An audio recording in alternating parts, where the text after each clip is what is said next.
ಮಧುರ ಮುರಳಿಯ ಲಹರಿಯಲ್ಲಿ ಮಿಂದ ಗೋಕುಲ ನಮ್ಮದಾಗಿಸು. ಶಿವನನು ಪುರಾನುರಣಿಸು ಆ ಕೈಲಾಸವ ಕಣ್ಣ ತುಂಬಿಸು.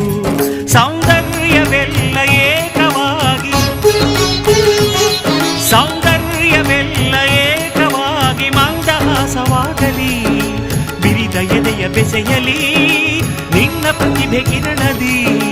ಅಳುವ ಆತ್ಮ ಅರಳಲಿ ಅನಂತ ಅನಂತ ಸುಖದ ತರಂಗ ಮೃದಂಗ ನುಡಿಸು. ಅಶಾಂತ ವಿಶಾಂತ ಮನದ ವಿರಾಗ ವಿಯೋಗ ತಣಿಸು ತಣಿಸು. ಕಾವ್ಯ ಕಾವ್ಯ ಅಮೃತ ಉಣಿಸು ಮಾನವರೆದೆಗೆ. ಪ್ರೀತಿಯ ಉಣಿಸು ದಾನ